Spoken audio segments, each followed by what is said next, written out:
Over 2,000 years ago, the Romans pushed north and discovered a land that was ideal for grapevines.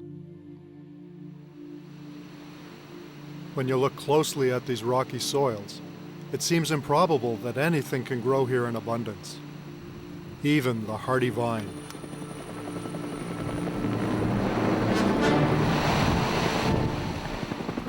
This great wine region has shot to prominence in recent decades, and today has over 75,000 hectares under vine.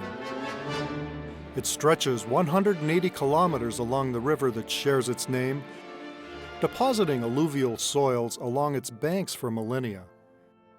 Syrah, Viognier, Grenache, and many other varietals call this home. Through the centuries, wine has been the center of daily life and commerce.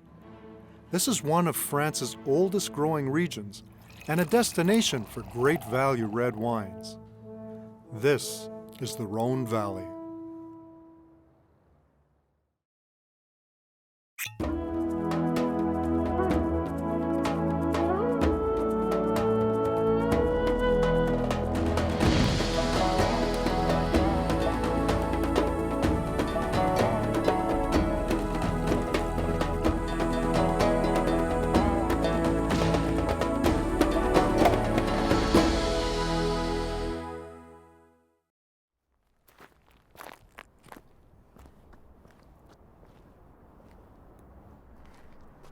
This is the Rhone River. It stretches for 180 kilometers, and from Vienne to Avignon, it joins the northern Rhone and southern Rhone Valley. This region is a story in two parts, linked by one great river. For centuries, the Rhone River was an important inland trade route that allowed wine merchants to ship their cargoes to distant markets. But it's only been the last few decades since the popularity of these wines exploded. These days, Rhone grape varietals are cultivated in vineyards all over the world, and I think it's a testament to their popularity and mass appeal. Syrah in Australia, Grenache and mourvèdre in California, and Viognier in South Africa all pay tribute to the long-standing winemaking traditions of this valley.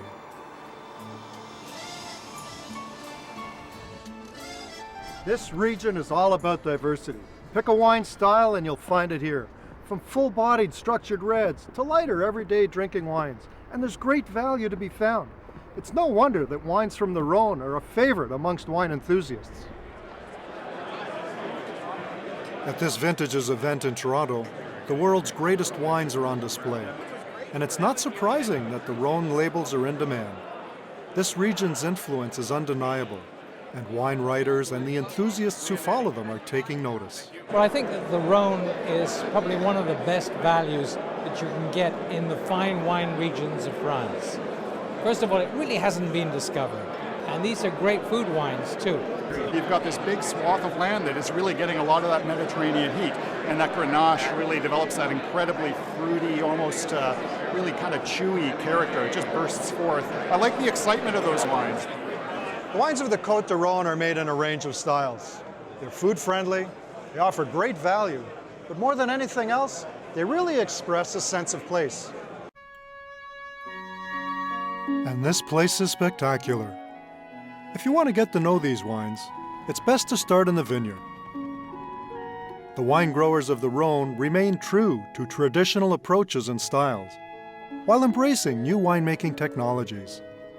They set themselves apart from other growing regions with wines that express terroir, the many factors that influence a grape's character. While winemaking is important, the purists insist that wine is made in the vineyard. The people that want to respect the flavours of terroir argue that really you should have the courage to do nothing in the winemaking process. And that's very much what goes on here. They see themselves as guardians of the terroir rather than winemakers. The Rhone Valley is red wine country. It's over 90% of what they produce, along with some whites, rosé, fortified, and even sparkling wines.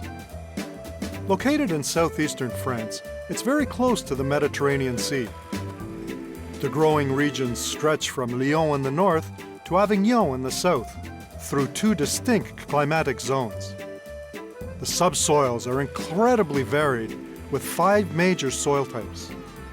The southern Rhone is broad, with a warm Mediterranean climate.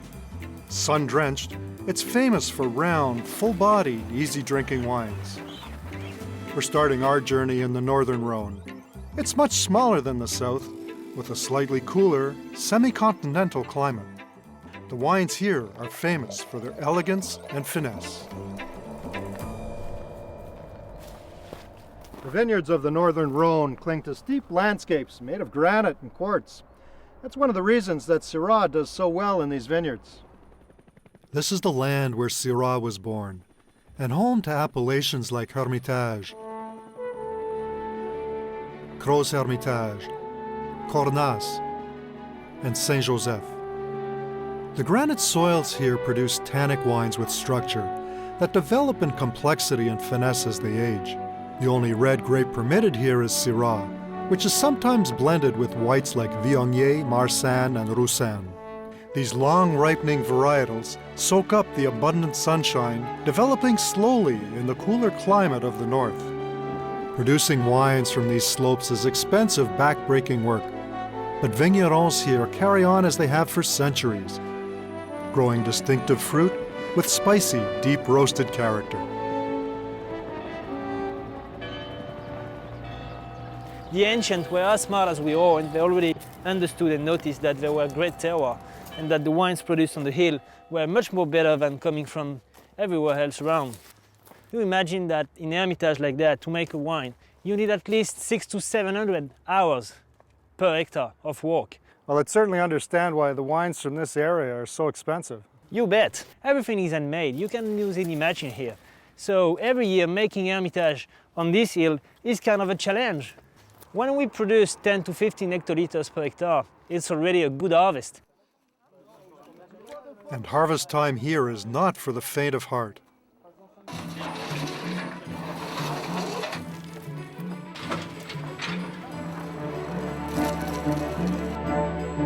The Rhône Valley has some of the lowest yields in all of France. Winemakers know lower yields mean more concentration of flavors and higher quality wine. Poor soils, a southern exposure, steep slopes for good irrigation, and cool winds that whip through the valley are all essential ingredients to grow excellent Syrah.